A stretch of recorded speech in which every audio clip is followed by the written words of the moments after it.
Good morning students. तो आज अपन start करते हैं क्लास 11th का सेकंड लेक्चर। फर्स्ट लेक्चर के अंदर अपन ने अकाउंटेंसी और असेट्स के बारे में समझा था। आज अपन स्टार्ट करेंगे लाइबिलिटीज़ क्या होता है। तो देखिए लाइबिलिटीज़ के बारे में क्या लिखा है कि liabilities means amount payable by the business. तो बहुत सिंपल से वर्ड्स में लिखा हुआ है मैंने कि जो भी बिजनेस को अमाउंट किसी दूसरे पर्सन को देना है वो उसकी क्या हो जाएगी, वो उसकी लाइबिलिटी हो जाएगी। फॉर एग्जांपल मैंने किसी से लोन लिया हुआ है तो वो जो लोन लिया हुआ है वो एक क्या है, मेरी लाइबिलिटी है। ओके, जैसा मैंने बिजनेस के लिए बैंक से लोन लिया हुआ है तो बैंक लोन क्या होएगी, वो मेरी एक लाइबिलिटी हो जाएगी। चलिए इसका एक और एग्जांपल अपन देखते हैं। तो देखिए जैसे एक पर्सन है, उन्होंने बी पर्सन से 20,000 रुपीज़ का गुड्स परचेज किया है। ठीक है, तो यहाँ पे देखिए बी पर्सन से ए पर्सन ने क्या किया है, 20,000 रुपीज़ का गुड्स परचेज किया है। ए ने बोला कि अभी मेरे पास में अमाउंट नहीं है तो मैं आपको 2 महीने के बाद में इसका पूरा पैसा आपको दे दूंगा। तो यहाँ पे ए पर्सन के लिए ये जो बी पर्सन है ये क्या है, ये एक लाइबिलिटी हो जाएगी। ये जो बी पर्सन है ये एक क्या हो जाएगी, लाइबिलिटी हो जाएगी। क्यों हो जाएगी लाइबिलिटी, क्योंकि ये जो बी पर्सन है ये एक अमाउंट पेएबल है, क्योंकि इनको मुझे अमाउंट क्या करना है, देना है। इसलिए ये जो बी पर्सन है ये मेरी क्या हो जाएगी, एक लाइबिलिटी हो जाएगी। तो मेरे हिसाब से आपको समझ में आ गया होगा।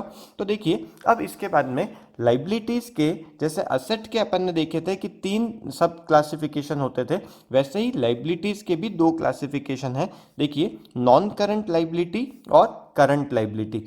नॉन करंट लाइबिलिटी ऐसी लाइबिलिटी होती है जिसका पेमेंट मुझे 1 साल के बाद में करना है। एग्जाम्पल क्या हो सकता है, जैसा कि मैंने एक बैंक से लोन लिया है और बैंक वालों ने मुझे बोला है कि आफ्टर 3 इयर्स मुझे आपका इस अमाउंट का आपको पे करना पड़ेगा। तो 3 साल, क्योंकि यहाँ पे 1 साल से ऊपर के अमाउंट का टाइम पीरियड आ गया, इसलिए वो क्या हो जाएगा, वो जो लोन है बैंक से वो क्या हो जाएगा, एक नॉन करंट लाइबिलिटी हो जाएगा।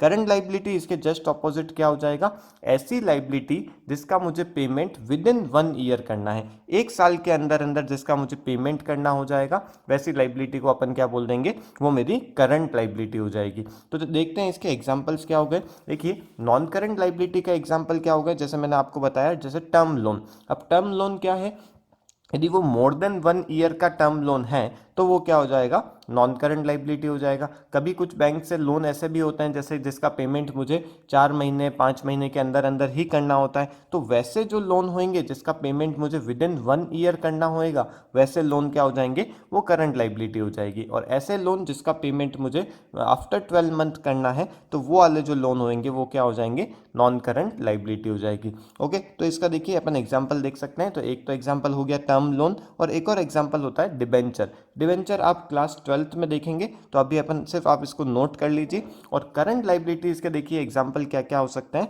जैसे कि क्रेडिटर। क्रेडिटर कौन पर्सन होएगा, जैसे देखिए यहाँ पे मैंने आपको बताया था ए पर्सन ने गुड्स परचेज किया है बी पर्सन से, तो बी जो पर्सन है ये एक लाइबिलिटी है। तो इस बी पर्सन को अपन बोलते हैं क्रेडिटर, क्योंकि ए पर्सन को इस बी पर्सन को क्या करना है, पेमेंट करना है। तो इसलिए ये बी जो पर्सन है ये ए के लिए क्या हो जाएगा, एक क्रेडिटर हो जाएगा कि मुझे आपको पेमेंट करना है। ओके, तो ये जो क्रेडिटर है ये क्या, क्योंकि जनरली क्या होता है इन गुड्स का जो पेमेंट है वो विद इन 1 ईयर अपन कर देते हैं, इसलिए इसको अपन करंट लाइबिलिटी का एग्जाम्पल में डालेंगे। और आउटस्टैंडिंग रेंट। आउटस्टैंडिंग रेंट का क्या मतलब होएगा, सपोज मैं किसी फैक्ट्री को मैंने रेंट पे लिया है और उस फैक्ट्री के अंदर मैं 12 मंथ से अपना वर्क कर रहा हूँ, बट मैंने उस फैक्ट्री में ओनली 11 मंथ का मैंने रेंट पे कर दिया है, बट 1 महीने का अभी भी रेंट क्या है वो देना बाकी है। तो वो जो 1 मंथ का जो रेंट होएगा, सपोज कुछ भी हो सकता है, वो सपोज 10,000 रुपीज़, तो वो जो 10,000 रुपीज़ का जो रेंट है उसी को मैं क्या बोलूँगा, वो मैं बोलूँगा आउटस्टैंडिंग रेंट। तो इस रेंट का मुझे क्या करना है, क्योंकि पेमेंट तो करना ही पड़ेगा, तो ये जो आउटस्टैंडिंग रेंट है ये भी अपनी क्या है, एक लाइबिलिटी है, क्योंकि मुझे इसका पेमेंट करना है। ओके, तो ये समझ में आया होगा आपको। इसके बाद में अपन देखेंगे कि कैपिटल क्या होती है। ओके, तो देखिए कैपिटल क्या होता है, capital is the amount invested bye the proprietor और पार्टनर इन द बिजनेस। देखिए कोई भी बिजनेस अपने को इस्टेब्लिश करना है तो उसके लिए इनिशियल में अपने को उसके अंदर कुछ अमाउंट इन्वेस्ट करना पड़ता है। सपोज मिस्टर ए है, वो ए जो पर्सन है वो अपना एक बिजनेस स्टार्ट करना चाह रहे हैं, तो उसके लिए उन्होंने 5 लाख रुपीज़ उस बिजनेस के अंदर इन्वेस्ट किए हैं।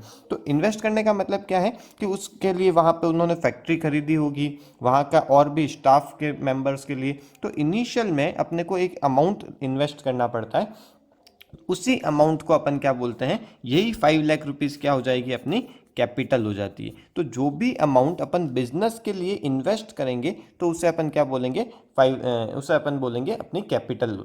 और भी जो बिजनेस जो इसके बाद में उन्होंने 2 लाख रुपीज़ और लगाए तो इसका मतलब उनकी टोटल कैपिटल कितनी हो जाएगी, यहाँ पे 7 लाख रुपीज़ हो जाएगी। तो जो बिजनेसमैन ने बिजनेस के लिए जो अमाउंट इन्वेस्ट किया है, जो बिजनेस के लिए रुपए लगाए हैं, उसे अपन क्या बोलेंगे, उसकी कैपिटल बोलेंगे। जरूरी नहीं है कि ये जो अमाउंट है ये कैश के अंदर ही वहाँ पे बिजनेस के अंदर इन्वेस्ट किए जाएं।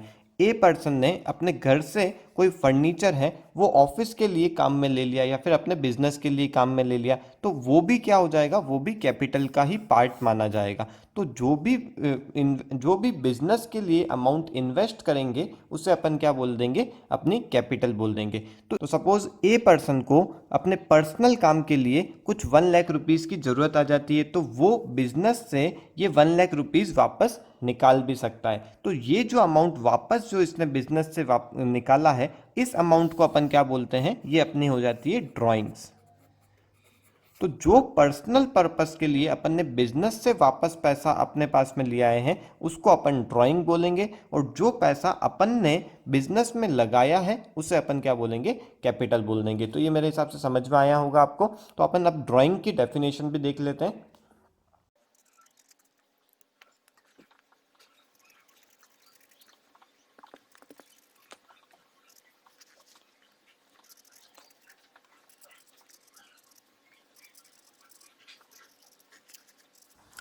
तो देखिए ड्राइंग का मतलब क्या हो गया, it is the amount withdrawn और goods taken by the proprietor और partner for personal use. Business से जो अमाउंट वापस से अपन विड्रॉ करके अपने पर्सनल काम के लिए ले रहे हैं उस अमाउंट को अपन क्या बोलेंगे, ड्राइंग बोल देंगे। तो इसका मतलब कैपिटल और ड्राइंग दोनों एक दूसरे के एकदम ऑपोजिट हो गया। ए पर्सन ने बिजनेस में जो पैसा लगाया उसे अपन कैपिटल बोलेंगे, और बिजनेस से वापस जो पैसा विड्रॉ किया उसे अपन ड्राइंग बोल देंगे। तो देखिए यहाँ पे कैपिटल के और भी कुछ नाम हैं, और इसको पूरा एक बार रीड कर लेते हैं अपन। It is a liability of the business. तो यहाँ पे देखिए एक बहुत ही इंपॉर्टेंट चीज़ लिखी हुई है कि जो कैपिटल होती है वह भी एक लाइबिलिटी होती है बिजनेस के लिए। क्यों? क्योंकि इसके पीछे एक कॉन्सेप्ट छुपा हुआ है, business entity concept. Business entity concept का मतलब क्या होता है ये अपन पहले देखते हैं, इसके बाद में फिर से अपन इसकी तरफ आएंगे। तो देखिए बिजनेस एंटिटी कॉन्सेप्ट का मतलब क्या है।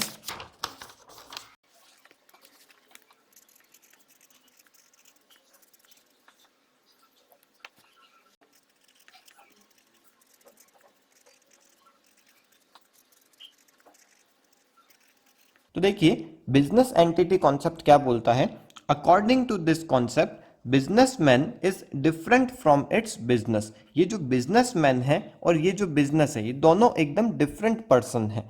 ये जो बिजनेसमैन है इसने अपने बिजनेस को रन करने के लिए 5 लाख रुपीज जो स्टार्ट में इसने लगाए हैं ये इसकी कैपिटल है। ये बिजनेस क्या बोलता है, बिजनेस बोलता है कि बिजनेसमैन से इसने 5 लाख रुपीज उधार में लिए। अपन अकाउंटिंग बिजनेस की करते हैं ना कि बिजनेसमैन की। ये चीज़ आपको ध्यान रखनी है कि अपन जो अकाउंटिंग करेंगे वो अपन बिजनेस के हिसाब से करते हैं ना कि बिजनेसमैन के हिसाब से। तो इस बिजनेस के हिसाब से यदि अपन देखें तो इस बिजनेस ने क्या किया है, एक लोन लिया है अपने बिजनेसमैन से 5 लाख रुपीज़ का। तो लोन का वापस से रीपेमेंट तो करना पड़ेगा, इसीलिए ये जो कैपिटल है ये एक इंटरनल लाइबिलिटी हो जाएगी इस बिजनेस की। ये चीज़ आपको ध्यान रखनी है। तो लाइबिलिटी भी दो टाइप की हो जाएगी। लाइबिलिटी अपन ने अभी देखी थी नॉन करंट और करंट, एक क्लासिफिकेशन हुआ। बट एक और अपन क्लासिफिकेशन कर सकते हैं लाइबिलिटीज का कि लाइबिलिटीज जो होएगी वो इंटरनल लाइबिलिटी भी हो सकती है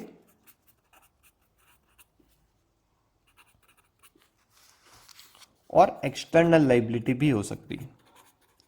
अब इंटरनल लाइबिलिटी किसे बोलेंगे, जो कैपिटल है वही एक इंटरनल लाइबिलिटी है। अब इसे इंटरनल क्यों बोलते हैं? क्योंकि बिजनेस बोलता है कि ये जो लाइबिलिटी है ये मैंने अपने ही बिजनेसमैन से ली हुई है, तो अपने ही जब बिजनेसमैन से ली हुई है तो इसको जब मुझे रीपेमेंट करना है तो ये कोई ऐसा टाइम डेट नहीं बताता है कि मुझे इसी टाइम पे इसको रीपे करना है, ये मैं अपने हिसाब से इसको रीपे कर सकता हूँ। तो इसीलिए ये जो कैपिटल है ये एक इंटरनल लाइबिलिटी हो जाएगी। और एक्सटर्नल लाइबिलिटी का कैसी हो सकती है? जैसे कि मैं एक बोल सकता हूँ बैंक लोन।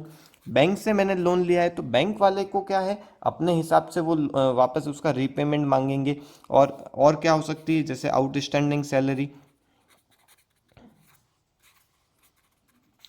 ये क्या है? ये एक एक्सटर्नल लाइबिलिटी है। तो अदर देन कैपिटल जो भी लाइबिलिटीज होती है वो सारी एक्सटर्नल लाइबिलिटीज ही होती है। कैपिटल क्योंकि अपने ही बिजनेसमैन को देना है इसीलिए ये क्या हो जाएगी, एक इंटरनल लाइबिलिटी हो जाएगी। तो आई होप ये आपको समझ में आया होगा। तो चलिए अपन फिर से अब कैपिटल की तरफ देखते हैं कि कैपिटल के और क्या नाम है। तो देखिए यहाँ पे लिखा हुआ है कि it is a liability of the business. तो ये चीज़ अपन समझ चुके हैं कि लाइबिलिटी क्यों बोलते हैं इसे, टुवर्ड्स दिस।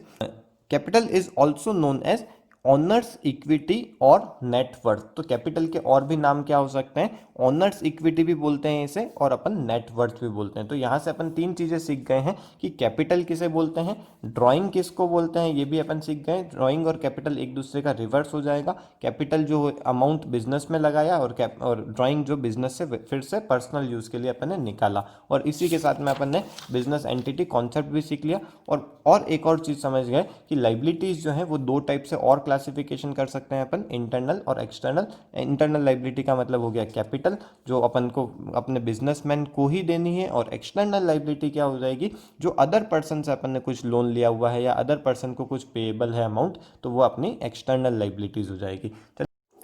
तो चलिए अब अपने को देखना है कि एक्सपेंस क्या होता है और रेवेन्यू क्या होता है। अब देखिए एक्सपेंस और रेवेन्यू को समझने के लिए अपने को एक्सपेंडिचर और रिसिप्ट को समझना पड़ेगा। तो सबसे पहले अपन एक्सपेंडिचर को देखेंगे, उसके बाद में अपन रिसिप्ट को देखेंगे और इन्हीं से अपन एक्सपेंस और रेवेन्यू को भी समझेंगे। तो चलिए एक्सपेंडिचर क्या होता है ये अपन देखते हैं।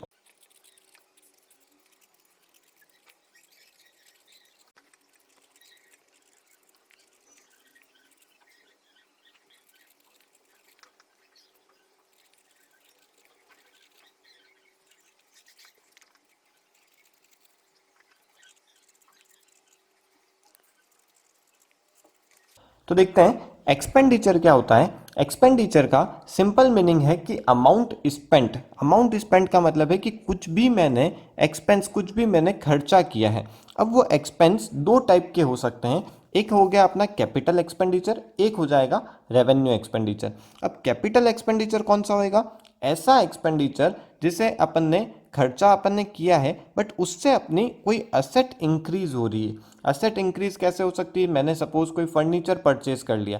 अब ये जो फर्नीचर परचेज किया इससे मेरा कैश तो जा रहा है बट उससे मेरे पास में क्या हो रहा है, कोई असेट आ रही है। और उस जनरली उस असेट का यूज़ अपन मोर देन 1 ईयर से, 1 ईयर से ज़्यादा अपन उसका यूज़ लेते हैं। तो ऐसा एक्सपेंडिचर जो अपन कर रहे हैं टू अक्वायर सम असेट और the benefit of which is for more than 1 year, 1 साल से ज़्यादा उसका बेनिफिट हो पाएगा अपने को, वो अब एक्सपेंडिचर जो होंगे वो कैपिटल एक्सपेंडिचर हो जाएंगे। तो इसके अपन एग्जांपल क्या ले सकते हैं? जैसे कि अपन ने फर्नीचर परचेज कर लिया, अपन ने बिल्डिंग परचेज कर ली या फिर लैंड परचेज कर ली। तो ऐसे जो एक्सपेंडिचर हैं जिसका अपन बेनिफिट मोर देन 1 ईयर ले सकेंगे या फिर वो अपनी असेट को इंक्रीज कर रहे हैं, तो ऐसे एक्सपेंडिचर को अपन कैपिटल एक्सपेंडिचर बोलेंगे। ओके, तो ये जो एक्सपेंडिचर है इसे अपन असेट्स के अंदर रिकॉर्ड करते हैं। ओके, तो इसके बाद में अपन देखते हैं कि रेवेन्यू एक्सपेंडिचर क्या होता है। अब रेवेन्यू एक्सपेंडिचर का मतलब है कि ऐसे एक्सपेंडिचर जिसका जो बेनिफिट है वो उसी साल के अंदर कंज्यूम हो जाएगा, पूरा एग्जॉस्ट हो जाएगा उसी ईयर के अंदर। फॉर एग्जांपल कि मैंने किसी को रेंट दिया है या फिर मैंने किसी को सैलरी दी है या फिर टेलीफोन एक्सपेंस किए हैं या फिर इलेक्ट्रिसिटी एक्सपेंस किए हैं, तो उस इलेक्ट्रिसिटी एक्सपेंस का या फिर टेलीफोन एक्सपेंस का जो बेनिफिट है अपन क्या करने वाले हैं, उसी अकाउंटिंग ईयर के अंदर उसको कंज्यूम करने वाले हैं। तो ये जो एक्सपेंडिचर होंगे ये कौन से हो जाएंगे? रेवेन्यू एक्सपेंडिचर है, और उनको अपन एक्सपेंस के अंदर ट्रीट करते हैं। तो अपन जो पढ़ रहे थे स्टार्ट में कि अपन को एक्सपेंस पढ़ना है, तो वही रेवेन्यू एक्सपेंडिचर ही क्या होता है, एक्सपेंस होता है। तो इसे अपन एक्सपेंस की तरह ट्रीट करते हैं और कैपिटल एक्सपेंडिचर को अपन असेट की तरह ट्रीट करते हैं। तो आई होप ये समझ में आ गया होगा आपको। कैपिटल एक्सपेंडिचर में ऐसा एक्सपेंडिचर भी हो सकता है जिसके अंदर कोई लाइबिलिटी रिड्यूस हो रही है। सपोज मैंने क्या किया है, मैंने कोई बैंक से लोन लिया था। जब मैंने बैंक से लोन लिया था उस समय तो अपने पास में पैसा आया था। जब मैं उसका वापस से रीपेमेंट करूंगा, जब मैं उसका रीपेमेंट करूंगा तो क्या होएगा, मेरा एक्सपेंडिचर हो रहा है, बट उस एक्सपेंडिचर की वजह से मेरी कोई लाइबिलिटी भी डिक्रीज हो रही है। तो उस लाइबिलिटी डिक्रीज होने वाले एक्सपेंडिचर को भी अपन कैपिटल एक्सपेंडिचर की तरह ट्रीट करते हैं। तो कैपिटल एक्सपेंडिचर के अंदर दो कैटेगरी हो गई, ऐसा एक्सपेंडिचर जिसके अंदर या तो अपनी असेट इंक्रीज हो रही है या फिर मेरी लाइबिलिटी डिक्रीज हो रही है।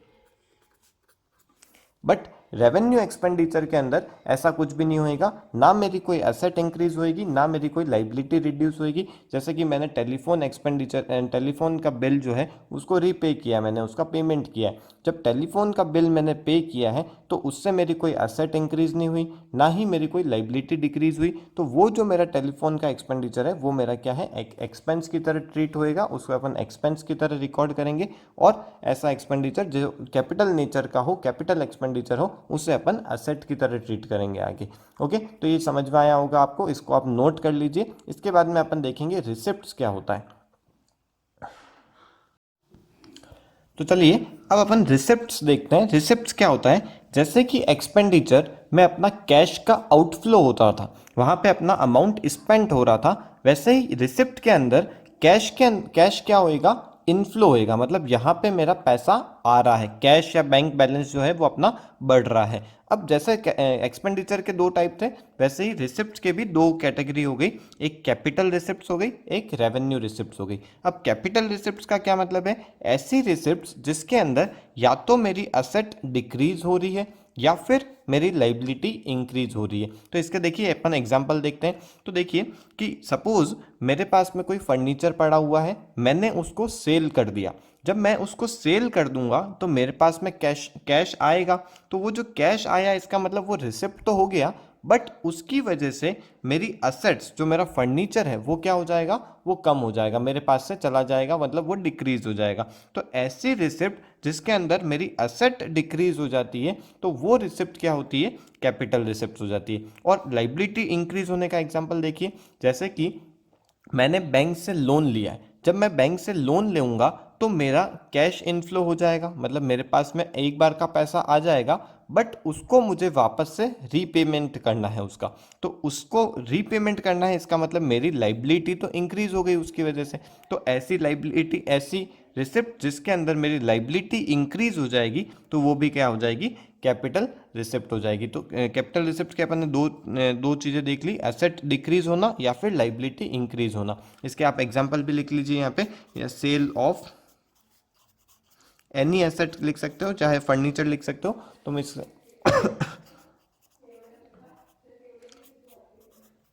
एनी एसेट, तो सेल ऑफ एनी एसेट लिख सकते हैं। देन यहाँ पे लाइबिलिटी इंक्रीज का अपन एग्जांपल क्या लिख सकते हैं, बोरोइंग ऑफ लोन। अपन ने क्या किया है, लोन लिया है, तो उससे अपना क्या होएगा, रिसिप्ट हो जाएगा, बट उससे मेरी लाइबिलिटी इंक्रीज हो जाएगी।